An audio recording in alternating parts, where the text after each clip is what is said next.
Una de las razones por las cuales en este tiempo que deseo que nos reunamos como líderes, como servidores, como coordinadores, como personas que están trabajando en la visión de la iglesia, es para tener yo la oportunidad de compartir con usted y compartir cosas que tienen que ver con la visión de esta iglesia.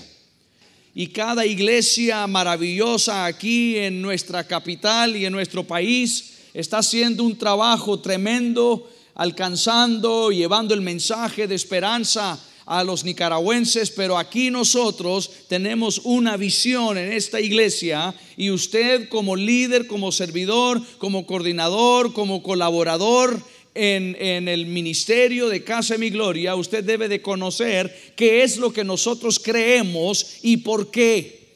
Y una de las cosas que yo deseo hacer cada vez que nos reunimos es eso, es lanzar esa visión, y que todos nos unamos en el mismo equipo, en la misma estrategia, con la misma meta para destruir al enemigo. Y una de las cosas que quiero que nosotros hagamos es que nos convirtamos en personas que aman la iglesia local. Yo soy un amante de la iglesia local. Yo creo en la iglesia local. La respuesta de Dios para el mundo es a través de la iglesia local. No es a través de ministerios que no tienen una raíz o una fuente de existencia de una iglesia local. La iglesia local es poderosa. La iglesia local es el diseño de Dios. Y la iglesia es lo que Dios ha establecido para hacer sal y luz y conquistar el reino de tinieblas. Y la iglesia no es un templo, no es un edificio. La iglesia somos nosotros. Y donde quiera que nosotros estamos, ahí está la iglesia. Y ahora que nos reunimos aquí, aquí está la iglesia. Entonces esto se convierte en algo poderosísimo si entendemos las implicaciones de la iglesia en este asunto de hacer guerra. Y Dios ha establecido la iglesia, la ha diseñado para guerra. La iglesia no es una iglesia pasiva. La iglesia es una iglesia agresiva. La iglesia de Jesucristo es una iglesia que fue diseñada para la guerra. Y nosotros, como integrantes de la iglesia, como miembros de la iglesia, como un solo cuerpo y como la iglesia misma, unidos, nosotros también hemos sido diseñados para la guerra. Para guerra espiritual, no guerra terrenal, no guerra física, pero guerra espiritual. Entonces cuando alguien me hablaba y me decía: pastor, yo no soy de esos que ando en guerra espiritual, yo no soy de esos que me gusta esta cuestión de la guerra espiritual. Pues a nadie le gusta guerra, pero hemos sido diseñados y llamados a guerra, porque Dios es un guerrero, y lo vamos a ver. Quiero compartir de eso con usted. Pero la Biblia nos dice quiénes nosotros somos y qué hacemos. No lo determina la sociedad, no lo determina lo que es común o lo que es popular. Lo determina la palabra de Dios. El Señor ha determinado qué es la iglesia. Entonces usted y yo debemos de entender qué es la iglesia y qué es lo que estamos sirviendo. ¿A quién servimos? Servimos a Dios, pero ¿cómo? Lo hacemos a través del prójimo. Usted no puede servir a Dios sin servir al prójimo. Usted no puede servir a Dios y no puede ser parte de la familia de Dios sin estar integrado en una iglesia local. Si no, no existe. Usted no sirve a Dios si no sirve al prójimo. Usted no es parte del cuerpo de Jesucristo si usted no es parte de una comunidad de fe, porque así lo diseñó el Señor. Entonces le hago una pregunta: si el Señor le dijera a usted esta noche algo acerca de la iglesia, ¿le creyera usted al Señor? ¿Está dispuesto a creerle a Jesús lo que el Señor le dijera a usted acerca de la iglesia? Porque a veces nosotros tenemos un concepto muy equivocado en cuanto a lo que es la iglesia. Y debemos de entender esto, porque esto va al corazón de todo lo que hacemos. La reunión pasada que tuvimos, compartí con usted la razón de por qué Salomón pidió sabiduría. Pidió sabiduría porque él no sabía cómo entrar y salir. Y tenía que ver con guerra, hacer guerra, cómo salir a hacer guerra y cómo entrar después de la guerra a la casa del Señor y hacer guerra espiritual en la casa del Señor. Y otra vez quiero hablar de ese tema, no exactamente de lo mismo, pero de la iglesia, siendo una iglesia de guerra, porque alguien mencionó, pero pastor, eso fue en el Antiguo Testamento, eso no es ahora. Pero eso es ahora. Mire la Biblia, quiero que vaya conmigo a Mateo capítulo 11. Mateo capítulo 11. En la Biblia, y antes de que lo leamos, permítame decirle esto, en la Biblia existe lo que en los que estudian teología y los que estudian doctrina le llaman la ley de la primera mención. La ley de la primera mención. Y es decir, que cuando la Biblia dice algo, menciona algo por primera vez, sea una doctrina o una verdad, esa primera vez y en el contexto en el que lo dice, eso se convierte en un patrón que corre a través de toda la Biblia. Eso es la ley de la primera mención. Por ejemplo, le voy a dar un ejemplo. En Génesis capítulo 1, la Biblia menciona que el matrimonio diseñado por Dios es entre un hombre y una mujer. Ese es el diseño de Dios. Y la primera vez que se menciona eso es en Génesis capítulo 1. Después se menciona otra vez en Génesis capítulo 2. Y bueno, sigue ese mismo patrón a través de toda la Biblia. Entonces la primera mención establece el estándar para lo que viene. Otro ejemplo es en Génesis capítulo 1, el Señor le da al hombre el dominio sobre la tierra. Le da el dominio sobre todo lo que existe en la tierra.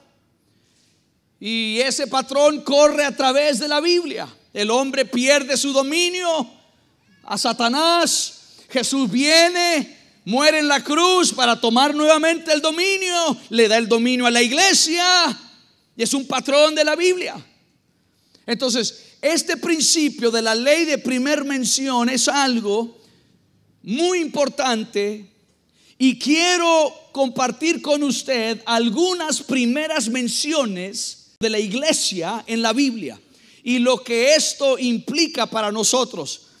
Y quiero enseñarles ahí en Mateo capítulo 11. ¿Está conmigo en Mateo 11?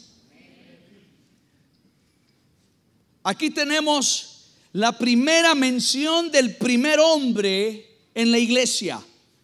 Mateo 11, versículo 11. Dice: de cierto os digo que entre los que nacen de mujer no se ha levantado otro mayor que Juan el Bautista. Y sin embargo, el más pequeño en el reino de los cielos es mayor que él. Desde los días de Juan el Bautista, ojo, aquí está. Desde los días de Juan el Bautista hasta ahora, el reino de los cielos sufre ¿qué? Violencia. Y los violentos lo arrebatan. Todos los profetas y la ley profetizaron. ¿Hasta cuándo? Hasta Juan. Lo que el Señor está diciendo, el nacimiento de Juan fue el fin del Antiguo Testamento y el inicio del Nuevo Testamento. Y desde ese momento, dice Jesús, desde que se concluye el Antiguo Testamento y nace la iglesia, desde que nace Juan, el reino de los cielos sufre ¿qué? Violencia. Desde que nació Juan hasta ahora, dice Jesús. Desde que Juan nace hasta este momento en la historia hasta este momento que vivimos, dice Jesús, el reino de los cielos sufre violencia y los violentos lo arrebatan. Obviamente no es una violencia física, no es una violencia terrenal, pero es una violencia espiritual. Entonces, una de las cosas que quiero que usted y yo, como iglesia, como congregación, como familia de Casa de Mi Gloria, es que nosotros nos convirtamos en personas violentas en la fe, violentas en oración, violentos en creerle a Dios, ser amable con el prójimo, ser amable con aquellos que rechazan al Señor, pero luego meternos en nuestro closet de oración o nuestra habitación de oración y ser violentos en oración. El reino de los cielos sufre violencia. Mire, escúcheme, Satanás únicamente responde a violencia. Satanás únicamente responde a la fuerza. Y es por eso que está destruyendo a tantas personas en nuestra nación. Él solo responde a lo violento, a la violencia. Y si usted cree que Él le va a dar a usted un centímetro del terreno que Él ha robado en su vida solo porque usted le cae bien, usted está muy equivocado. Si usted quiere retomar territorio en su familia, en su hogar, usted tendrá que luchar contra Él. Él no le va a dar nada. Y dice Jesús, desde que nació Juan hasta ahora que se los estoy diciendo, el reino de los cielos sufre violencia. Y esta es la primera mención. Esta es la primera mención de Juan el Bautista. La primera mención de este cambio de hasta donde profetizaron los profetas. Ahí lo dijo Jesús. Nuestra lucha no es física. Cuando hablo de violencia, no es que vamos a aventar sartenes en casa, no es que vamos a aventar zapatos. Somos violentos espiritualmente hablando. Somos violentos en oración. Somos violentos en arrebatar lo que el enemigo quiere robar en nuestra vida. El reino de los cielos sufre violencia. ¿Y quién domina el reino de los cielos? ¿Quién lo toma? Los violentos. Los violentos. Mire, vaya conmigo a Éxodo capítulo 15. Éxodo capítulo 15. Le voy a dar rápidamente una serie de pasajes. No los vamos a leer todos.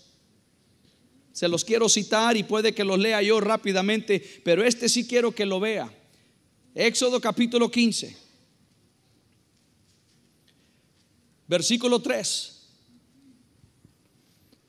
Éxodo 15, 3. ¿Lo tiene? Jehová es un ¿qué? Un varón de guerra. Jehová es un ¿qué? Un varón de guerra. Dígalo fuerte. Jehová es un varón de guerra. El Señor es un guerrero. Nosotros lo cantamos. Cantamos cantos que tienen que ver con eso, con la guerra, y que Jehová es mi guerrero. Ahí va.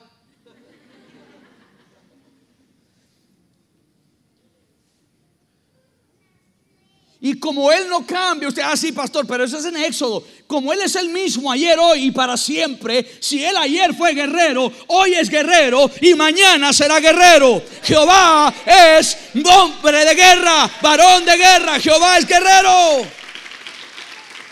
Jehová es su nombre. ¿Cómo se llama su guerrero? Jehová. Es guerrero. Y no es guerrero de apellido. Guerrero. Es guerrero de función. Él pelea por nosotros. Mire lo que dice Segunda de Crónicas, capítulo 20, versículo 15.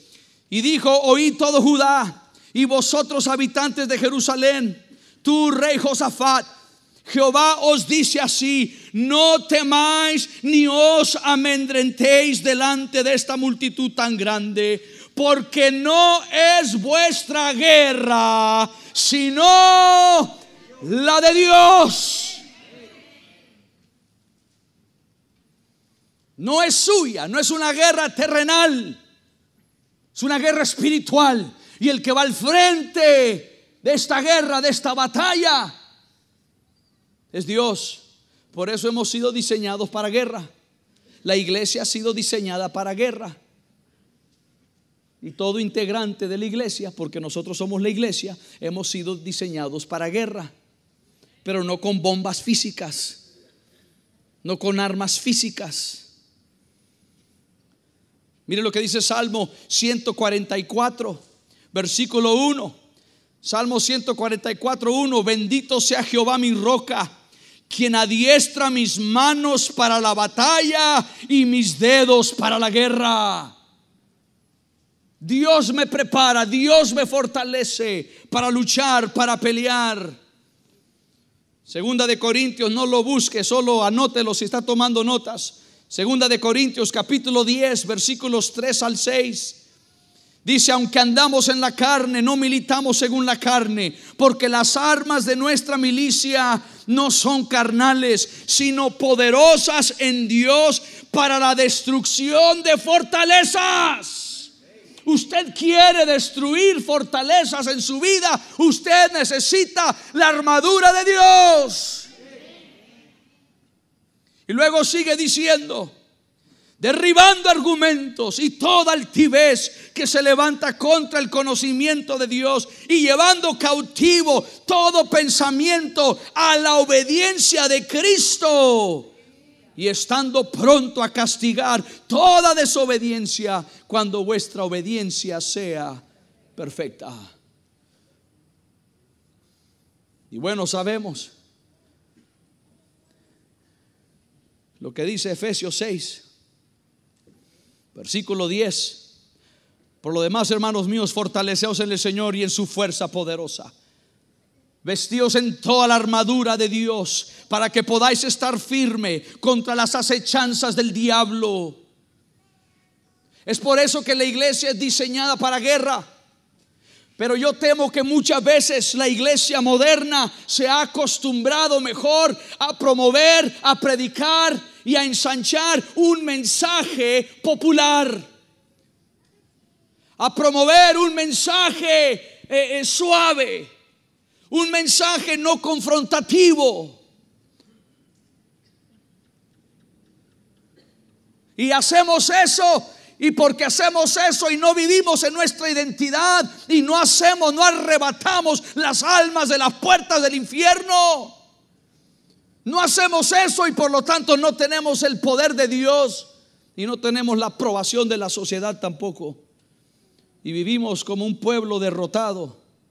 Oh, pero si nosotros conociéramos todo lo que Dios dice acerca de usted como integrante de la iglesia, usted sería una persona violenta en oración. Y yo los felicito a todos ustedes que se están levantando temprano a buscar a Dios. Ustedes que se han levantado temprano a orar. Hay gente, le comentaba esto a la iglesia aquí el miércoles. Hay más de 200 personas, 250 personas que se están levantando a las 5 de la mañana, algunos a las 4:30 y otros que no duermen desde las 2 de la madrugada, orando. Y me escriben a esa hora: pastor, estamos en oración, pastor, estamos buscando al Señor. Hay gente de toda Nicaragua, de los diferentes departamentos. Hay personas de Sudamérica, hay personas de México, de los Estados Unidos, de Canadá. Hay personas de Europa que se han unido a esto. Y desde allá están orando. Claro, ellos oran en otra hora nuestra, porque allá es otra hora. Me escriben, son las 2 de la tarde, me dicen: pastor, son las 4 de la mañana aquí orando. Hay poder en la oración. si nosotros vamos a hacer una diferencia en nuestros círculos de amistad, si vamos a hacer una diferencia en nuestras redes, si vamos a hacer una diferencia en nuestras filiales, en nuestras iglesias, si vamos a hacer una diferencia en el ministerio que estamos coordinando, si vamos a hacer una diferencia en lo que estamos haciendo, tendremos que ser personas violentas contra Satanás. En la primera mención que Jesucristo habla de Juan el Bautista, dice: desde que nació Juan se ha dado una violencia terrible en el reino de los cielos. Porque lo que Adán y Eva le cedieron a Satanás, ese dominio allá en el jardín del Edén, ahora he venido yo, dice Jesucristo, y voy a tomar ese dominio de nuevo y se lo voy a dar a la iglesia. Usted tiene todo el poder y toda la autoridad del cielo detrás de usted. Otra primera mención. Mire la primera mención de la iglesia. Hablamos del primer hombre de la era de la iglesia. Mire la primera mención de la iglesia. Esta es la primera vez que usted encuentra la palabra iglesia en su Biblia. Solo para que usted sepa. Esta es la primera vez que se menciona la palabra iglesia. Y mire en qué contexto la menciona Jesús. Es Jesús quien habla de esto. Mateo capítulo 16. Mateo 16, versículo 18.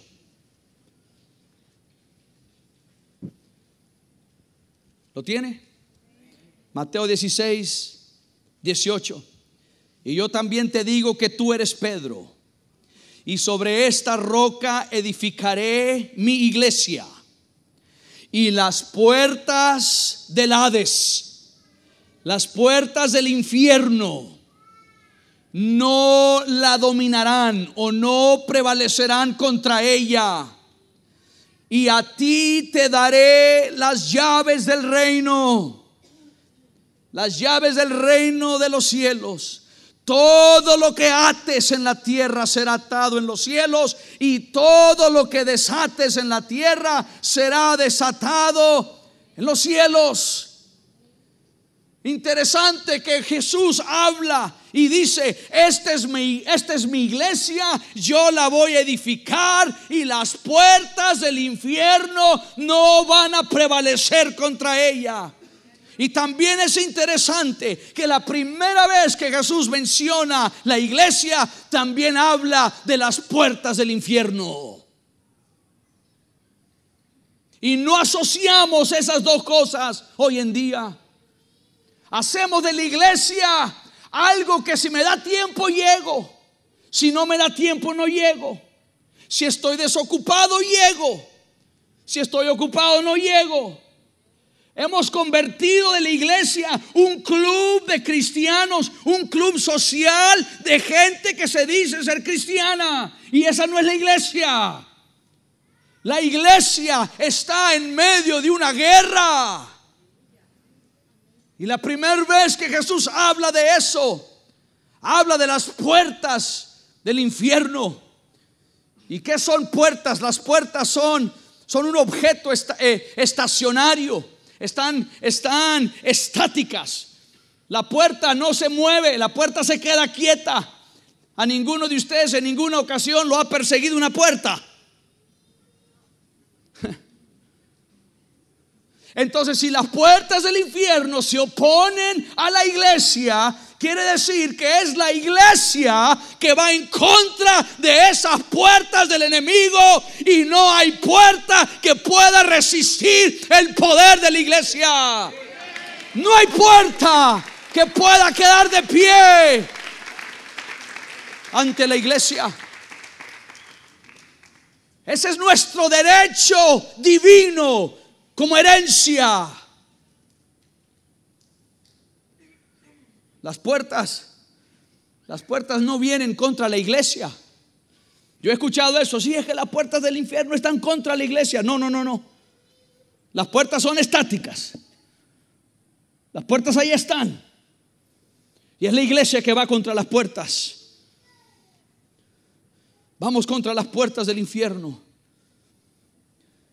Y vamos a ir a buscar a la gente que está atada, que está en prisión, que está encerrada detrás de esas puertas del infierno. Lo que Jesús está diciendo es: tú eres mi iglesia y tú atacarás las puertas del infierno para liberar a la gente atada, impresionada detrás de esas puertas del infierno. Ahora yo le hago una pregunta: ¿conoce usted cuáles son las puertas del infierno en su comunidad? Aquí en nuestra ciudad, aquí en la capital, en Managua, ¿cuánta gente atada detrás de esas puertas del infierno? Están detrás de puertas espirituales, de la drogadicción, hogares y familias prisioneras por puertas del infierno. La gente está siendo esclavizada detrás de puertas de abuso, de maldad, de prostitución, de divorcio, de pleito, de ira. ¿Y qué está haciendo usted como líder del círculo de amistad? ¿Qué está haciendo usted como servidor de esta comunidad para ir contra esas puertas del enemigo? Dice Jesús: las puertas del infierno no van a prevalecer contra la iglesia. Una iglesia llena del poder de Dios va y destruye esas puertas, rompe esas puertas. Usted tiene el poder para hacer eso. Usted tiene el poder para ver la gloria de Dios en su vida.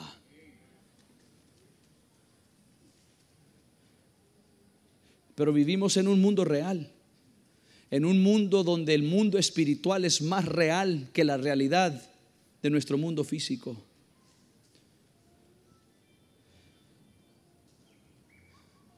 Usted no es estático. La iglesia no es estática.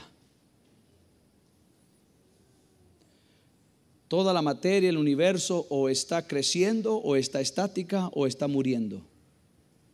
Solo hay tres opciones. Toda materia, todo lo que existe, o está creciendo como una planta, está creciendo, o está estático, dejó de crecer y ahí se quedó, o se está muriendo, está menguando. Y si la iglesia llega a un punto, queridos hermanos, escúcheme, si nosotros llegamos a un punto en que nos quedamos estáticos, empezaremos a morir como iglesia.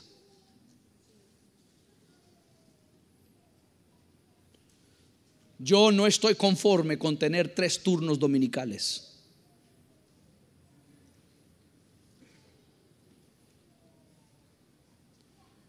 No estoy conforme con que tengamos 5 filiales, 6 iglesias de Casa de Mi Gloria. No estoy conforme con eso. Si nosotros dejamos de crecer, de movernos hacia adelante, de pelear, de luchar contra esta guerra espiritual, vamos a morir. Nos vamos a estancar. Y es tiempo que un liderazgo fuerte y lleno del poder de Dios se mueva hacia adelante. Nunca, queridos hermanos, nos debemos de conformar con lo que tenemos. Si usted está liderando un círculo de amistad, no se conforme con liderar uno. Multiplique ese grupo. Multiplique ese grupo en 2 y después multiplique esos 2 en 4 y después conviértase en un supervisor de esos grupos. Y empiece, su rol va a cambiar. Su rol ahora ya no es tanto con los hermanos que llegan o la gente que llega al círculo de amistad. Ahora su rol es más para ayudar a los líderes a formar y alcanzar a otros. Pero usted siga creciendo. Usted no es estático. Ninguno de nosotros aquí es estático. Mire, en 5 años usted no será igual. En 5 años ninguno de nosotros vamos a ser igual. En 5 años usted no será igual. En 5 años o usted será mejor o será peor, pero no será igual. Usted decide si mejor o peor, pero no será igual. En 5 años su matrimonio no será igual, o será mejor o será peor. En 5 años físicamente usted no va a ser igual, o será mejor o será peor. Financieramente En 5 años usted no va a ser igual, o estará mejor o estará peor. Pero nosotros, como seres humanos hechos en la imagen y semejanza de Dios, no fuimos diseñados para quedarnos quietos y estáticos. Entonces no se conforme con lo que usted ha hecho para Dios y no se conforme con lo que Dios ha hecho para usted. Hay mucho más. Hay mucho más que Dios tiene para usted. Hay mucho más que Dios tiene para esta iglesia. Entonces me preguntaba yo en estos días, ¿por qué hay tanta gente tan tranquila con el diablo y con la maldad? Y es porque no odiamos a Satanás como debemos. No lo odiamos. Hemos aprendido a convivir con él. Y hasta que usted no tenga un odio por él, un odio por lo que él hace a las familias, un odio por lo que le hace a esos pequeños bebés antes de que nazcan. Él quiere destruirlos. Él odia a los bebés. Él odia a las familias, odia a los hogares.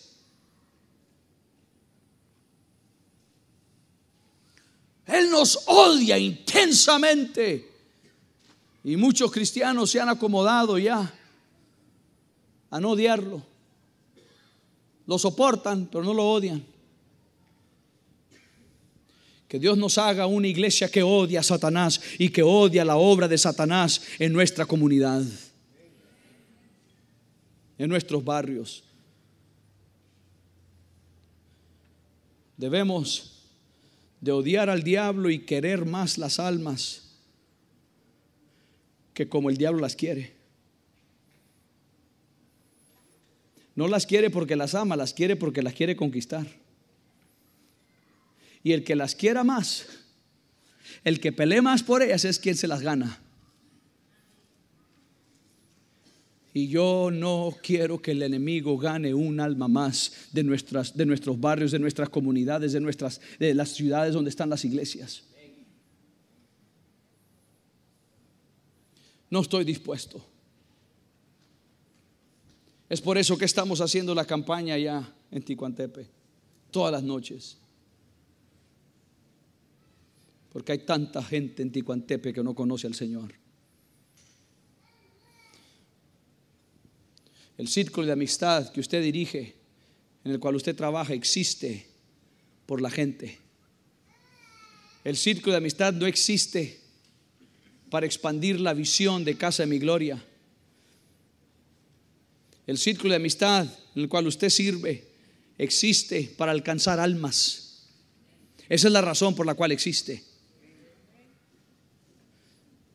Es parte de la visión, pero no existe para expandir la visión de Casa de Mi Gloria. Es por eso que nuestros círculos de amistad no se deben de convertir en pequeños clubs religiosos. Si semana tras semana no llega gente nueva a su círculo de amistad, doble rodilla y pídale al Señor que haga de usted un guerrero o una guerrera espiritual. En nuestro círculo de amistad debe de estar gente cada semana que viene a buscar al Señor, que viene a entregarle su vida a Jesús. Este miércoles pasado, aquí en la iglesia, tuvimos 10 personas que nos visitaron por primera vez. Este miércoles 10 personas nos visitaron por primera vez y 9 de esos 10 le entregaron su vida a Jesucristo. Oh, qué maravilloso que así sea en todas nuestras iglesias, en los círculos de amistad, en cada actividad y evento que hacemos como congregación. Debemos de actuar como si fuéramos la única iglesia, el único círculo de amistad,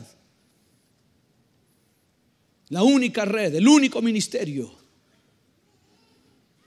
Porque si no, usted ha escuchado, me ha escuchado muchas veces hablar de que la forma más rápida de hacer morir a un perro de hambre es que asignenle a 3 personas que le den de comer. Asignenle a 3 personas que le den de comer al perro y se va a morir de hambre, porque todos van a asumir que el otro le está dando de comer.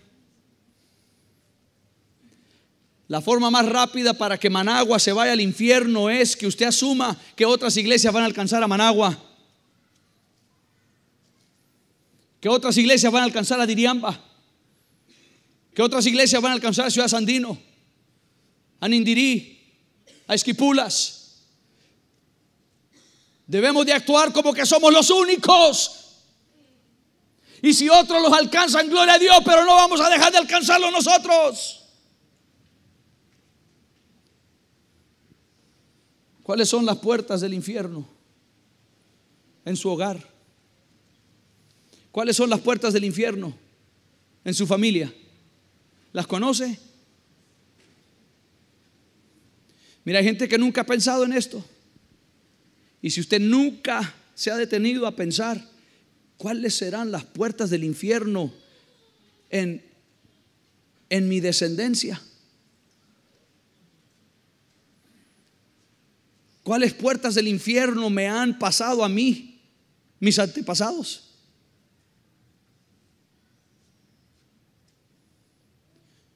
Usted tiene que identificar esas puertas del infierno y luego vaya a toda velocidad en contra de esas puertas, y esas puertas no van a poder detenerle a usted.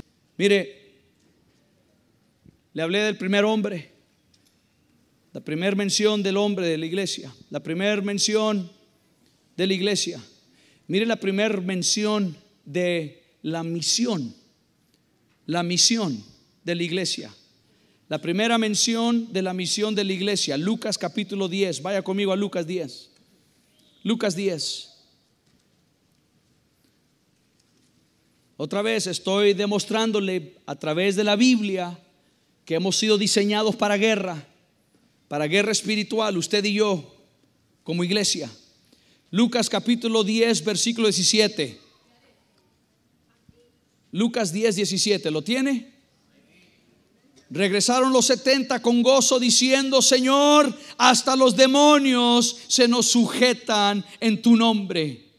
Y les dijo, este es Jesús, y les dijo: yo veía a Satanás caer del cielo como un rayo, y os doy potestad.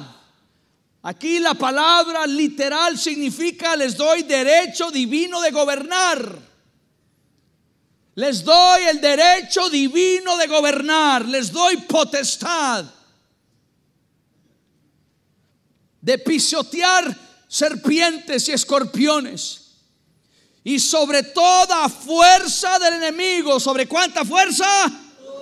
Toda fuerza del enemigo, y nada os dañará. Pero no os regocijéis de que los espíritus se os sujetan, sino regocijaos que vuestros nombres están escritos en los cielos. Mire, esta es la primera vez que la Biblia menciona la evangelización, una misión evangelística. No sabemos quién eran estos 70 hombres, pero Jesús y sus discípulos ya habían estado trabajando, ministrando, haciendo el trabajo evangelístico. El Señor ya había probado enviando a sus 12, pero a sus discípulos, estos hombres, Él envía 70. Y esta es la primera invasión evangelística que hace la iglesia. Aquí está la misión de Jesús a estos 70, y la misión de la iglesia no ha cambiado, sigue siendo la misma. Y estos hombres van y regresan gozosos y le dicen a Jesús: Señor, hasta los demonios se nos sujetan. Y el Señor dice: yo vi la derrota de Satanás. Yo vi a Satanás caer como un rayo. Yo vi la derrota de Satanás. Cada vez que usted rescata un alma del infierno, usted le está quitando territorio de dominio a Satanás. Cada vez que usted predica el mensaje del reino de los cielos en su círculo de amistad, usted está haciendo que Satanás caiga como un rayo. Es por eso que somos gente de guerra. Fuimos diseñados para guerrear contra Satanás. Primera vez que la Biblia menciona la misión de la iglesia. y lo pone en el contexto de que nos da toda potestad sobre toda fuerza del enemigo. Dígame una fuerza que tenga Satanás que sea más poderoso que el suyo. Dígame un poder, una fuerza que tenga Satanás que es más grande, más poderosa que el poder suyo. No existe. Dígame una cosa que puede hacer el diablo para causarle daño a usted. Si usted se pone la armadura del Señor y se pone a pelear contra Él, dígame una cosa que Él puede hacer que es más grande, más fuerte y más poderoso que la armadura que Dios le ha dado y que el adiestramiento que Dios le ha dado a sus manos y a sus dedos para la guerra. No hay. Entonces no viva como que usted es un indefenso en la fe. Podemos tomar y conquistar nuestras ciudades con el evangelio de Jesucristo. Yo le doy gracias a Dios que Nicaragua es una nación cristiana. Y hay gente que dice sí, pero solo de nombre. No, yo no creo eso. Yo creo que Nicaragua sí es una nación cristiana. Yo creo que hay un pueblo que está haciendo guerra espiritual contra el enemigo. No es una guerra natural, no es una guerra física, es una guerra espiritual. Y cada vez que nosotros rescatamos un alma del pecado, el enemigo pierde poder y autoridad. Cuando salimos a evangelizar como Cristo nos enseñó, Satanás pierde autoridad en el mundo. Eso es lo que le está diciendo. Yo lo vi caer. Y no solo que lo vio caer, seguro cuando Dios lo arrojó del cielo por tratar de enseñorearse sobre Dios. Pero yo creo que también ahí Jesús, cuando los envió a los 70, como nosotros no vemos el mundo espiritual, ni cuenta nos damos. Pero Jesús ve que Satanás cae como un rayo. ¿Y cómo cae un rayo? ¿Cómo cae una pluma de pato?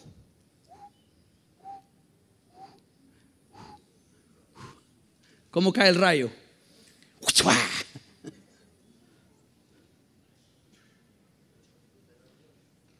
Así se le resta el poder y la autoridad. Yo le dije a los hermanos aquí el miércoles en la central que desde que empezamos a orar, desde que nos metimos en el ayuno y oración y a buscar a Dios como congregación en la madrugada, empezaron a surgir un montón de cosas por todos lados, cosas feyitas. Y muchos de ustedes me escribieron diciendo lo mismo. Mira, desde que me puse a orar me enfermé. Desde que me puse a orar, mire los problemas que me surgieron. Desde que me puse a orar, mire lo que me pasó. Claro, le felicito. Usted está sacudiendo al reino de las tinieblas. Y eso es lo que pasa. Claro, usted no quiere problemas, usted quiere que todo esté tranquilo. Entonces nunca ore, nunca lea su Biblia.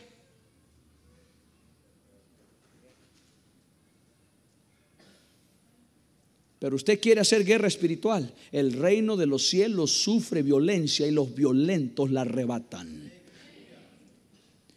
Sí, yo creo que Dios le ha dado su ADN a la iglesia. Y si Dios es un hombre de guerra, un varón de guerra, un guerrero, entonces la iglesia es una iglesia guerrera.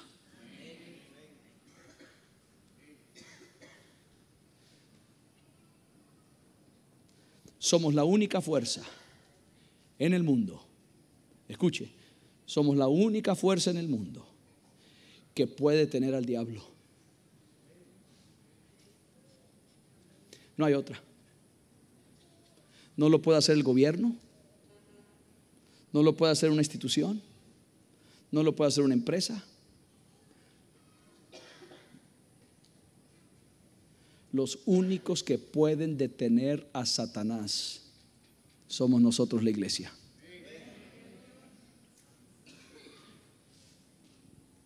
Los únicos que pueden impedir que el diablo siga haciendo lo que está haciendo en nuestro mundo somos nosotros. Le voy a dar uno más. La primera mención del mandato de la iglesia. Le hablé de la primera mención del primer hombre de la era de la iglesia, Juan el Bautista.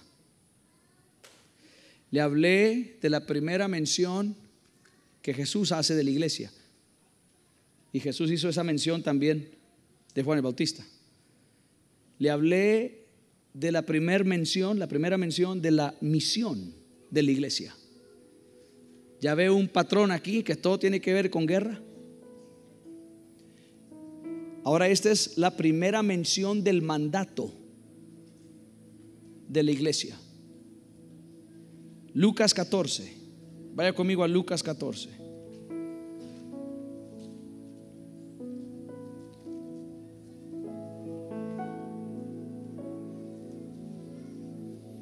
Versículo 25. Lucas 14, 25.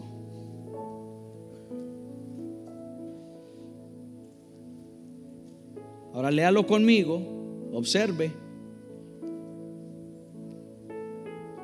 Dice: grandes multitudes iban con él, y volviéndose les decía: si alguno viene a mí y no aborrece a su padre, a su madre, a su mujer, a sus hijos, hermanos, hermanas, y hasta su propia vida, no puede ser mi discípulo.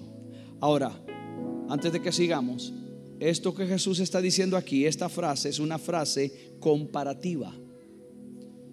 Jesús nunca nos está diciendo que debemos de odiar a nuestra familia. Esa es una frase comparativa. Lo que Jesús sí nos está diciendo es que nunca debemos nosotros comparar a nuestra familia al mismo nivel que Él. Nunca debemos de amar ni a mis hijos, ni a mi familia, ni a mis seres queridos como amo a Jesús. Jesús está diciendo: yo no voy a compartir tu efecto con nadie. Es lo que está diciendo.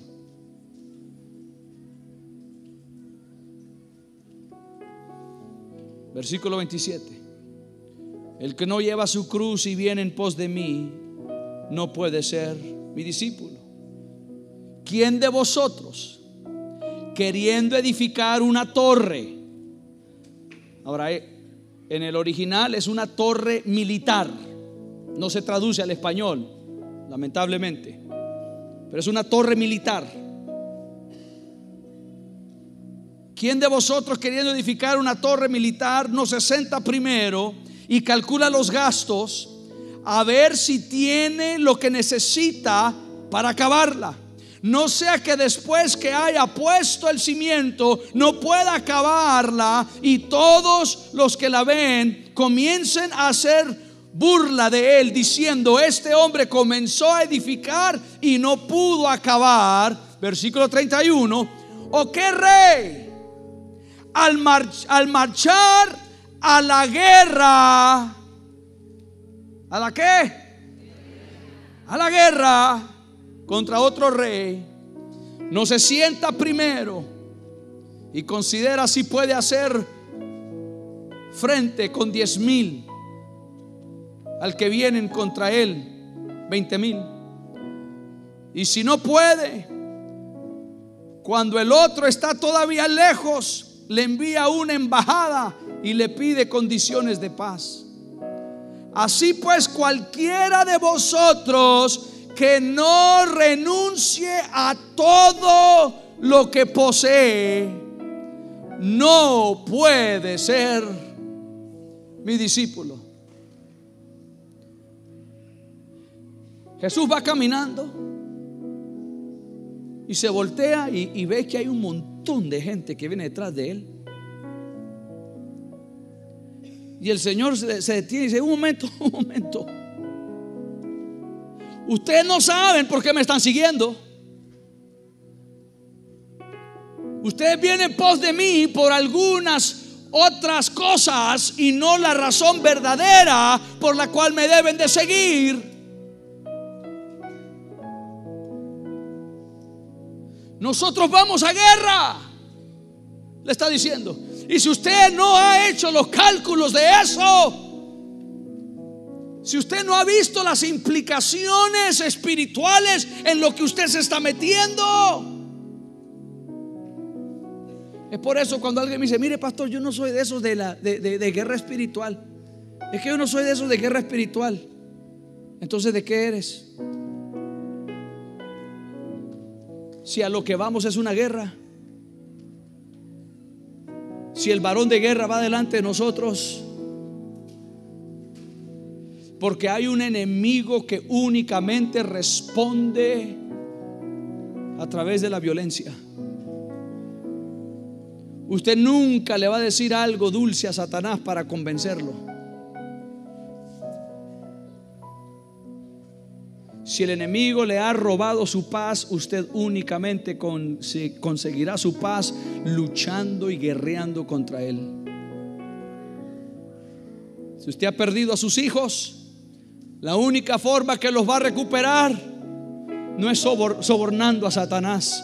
La única forma que usted va a recuperar sus hijos es guerreando contra él. Lo único que él entiende, el único lenguaje que él entiende es violencia. Y es por eso que los violentos lo arrebatan. Le dije al inicio y se lo repito ahorita: la iglesia es un puesto militar del cielo en el territorio de Satanás. Eso es lo que es la iglesia. Este lugar aquí donde nos reunimos, este es un puesto militar del reino de los cielos en el territorio del reino de las tinieblas.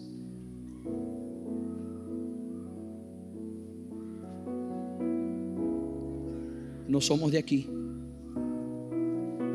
Estamos aquí arrebatando a almas del reino de las tinieblas. Estamos en una guerra espiritual.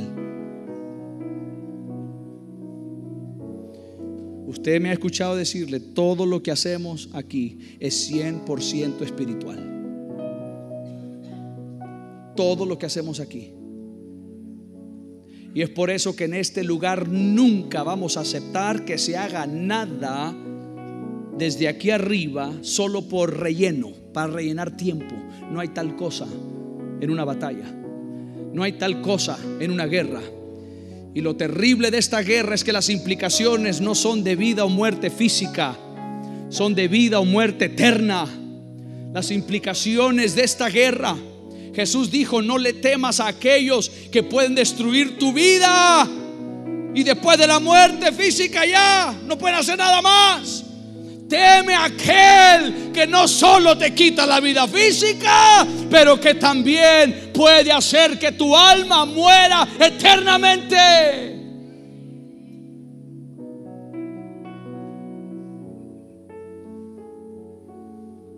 Estamos en una guerra.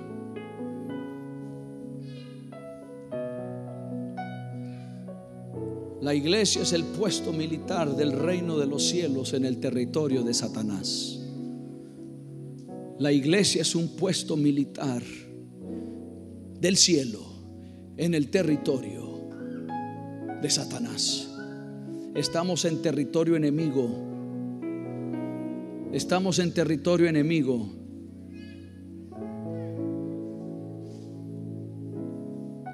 Pero qué maravilloso lo que dice Romanos 8. Dice que en Cristo Jesús somos más que vencedores. Entonces hemos sido destinados a vencer. El círculo de amistad se multiplicará. La red se multiplicará. Las iglesias se multiplicarán. Su liderazgo se multiplicará. Pero usted va a tener que hacer guerra. Guerra espiritual. Le voy a invitar que se ponga sobre sus pies.